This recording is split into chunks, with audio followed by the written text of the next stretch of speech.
Hi YouTubers, this is another video from your friendly neighborhood reviewer, Evelyn. So today we're finally going to review another K-drama series. I feel like I haven't done one for some time because of course Interview the Vampire Quantum Leap had taken up most of the time. This new series is called The Revenge of Others. I saw the first episode, so we're going to be reviewing that. So the episode stars Shin Ye-eun as the title character of Ok Chan-min, and we have the other character of Lomon. Hopefully I'm pronouncing this guy's stage name right. You might recognize him from All of Us is Dead, another Korean series about zombies. So Oh Chang-min, we find out that her story is really deep. She's a twin, her other twin is her brother. They were both living in an orphanage. But however, they were split apart as this couple, rich couple I assume, only wanted her brother. Even though they were split up, throughout the years they contacted each other, they were in communication, in which Oh Chang-min's brother's foster parents didn't know about. And we find out as well that Oh Chang-min is part of the shooting team, like Olympic shooting. So when she's out with her team around the beach or the ocean, she's talking with her brother through FaceTime or video call, in which the brother says, next time we meet, I have something to tell you. And she's like, okay, you should tell me now. There's like that playful banter until Oh Chang-min sees her brother like look to one side and says, wait a moment. And he puts down the phone, and then the next thing we know, from the viewer's perspective, somebody pushes Oh Chang-min's brother from the high level of the school of where he goes to, and he ends up dying because he gets pushed out of a window. But the sad thing about what we saw in episode 1, Oh Chang-min wasn't told that her brother had died. She went all the way to her brother's school during a visit to Seoul, and she had to find out secondhand that her brother died.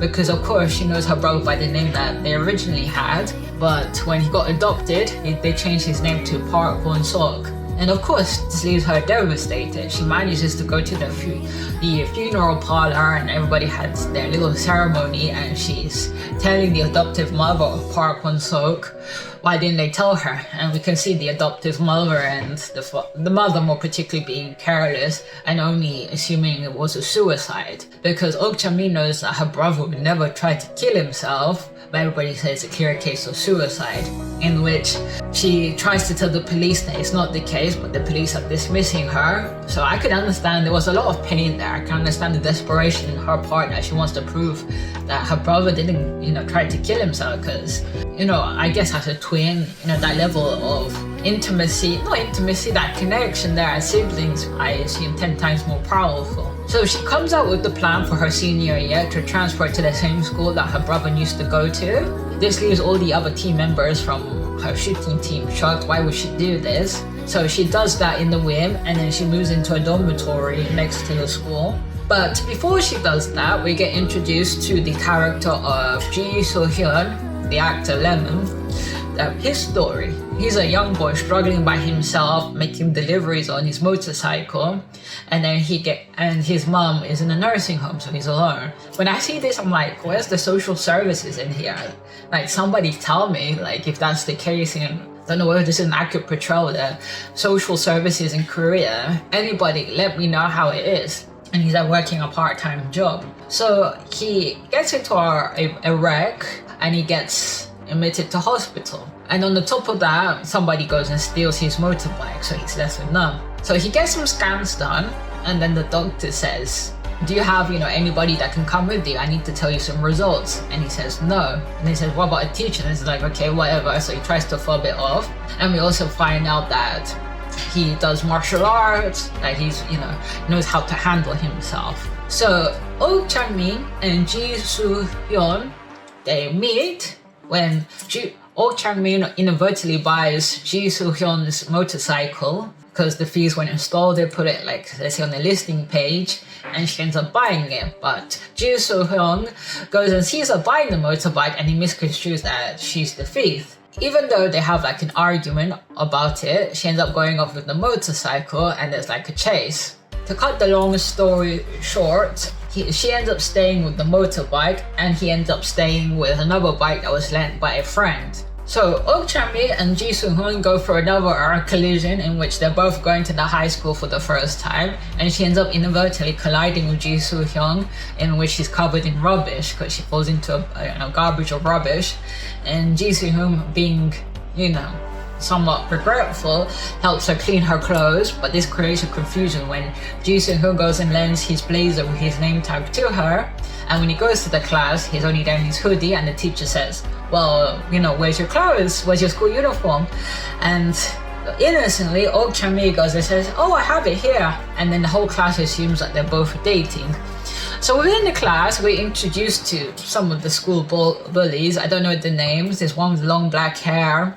And I guess she's after Ji Soo-hyun. And that creates that kind of animosity already in episode 1. So the premise at the end of episode 1, Ji Soo-hyun goes back to the hospital and the doctor's there. But when Ji Soo-hyun goes to the hospital, Ok Chang-mi follows him because he hears, if I can't remember that correctly, she hears that Ji Soo-hyun knew her brother quite well. So that is, maybe a clue as to finding out who killed her brother, because she went to her brother's old school to investigate who killed him. So she follows him to the hospital, and then the doctor, and she's hiding behind a vending machine, and the doctor sits down Ji Soo-hyun and says, I really didn't want to tell you this directly by yourself, but when we did your brain scans, we found out that you have an incurable tumor. When the doctor said that, I just think to myself, this is really, the worst thing that could happen? It's like kind of like God laughing at this boy's face saying, you're struggling with poverty, you have no parents really, your mom's in the hospital, and now let's put a brain tumor into you. And I just think to myself, like, how's this series going to end? It's going to be a really sad series. What attracted me to watching this series is a little bit of a spoilers to whoever hasn't watched the episode 2, 3, or 4. I haven't watched it, but I've seen some clips in which, of course, I assume, this is my assumption, there's nothing, if I don't know per se that was his motivations.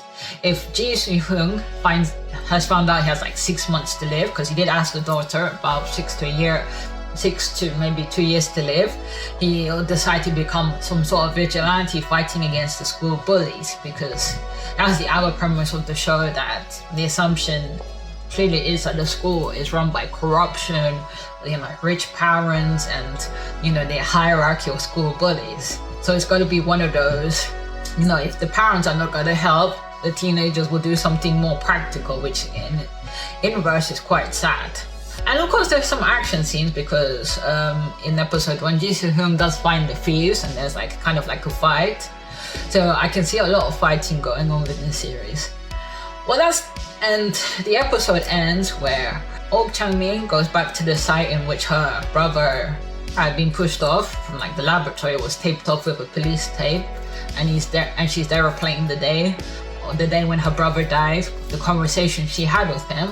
And when she turns, she sees Ji Soo-hyun there, and she goes and asks him why are you here?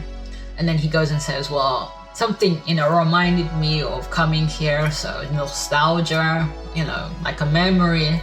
And that's where episode 1 ends. So there's gonna be a mystery. The show does tackle, those hard-hitting issues about bullying, about, the worst case of bullying they could be. So this is the end of the video. You guys let me know what did you think about episode 1 and what your expectations, and leave down your comments on what you thought about this episode. So as I leave you always, bye!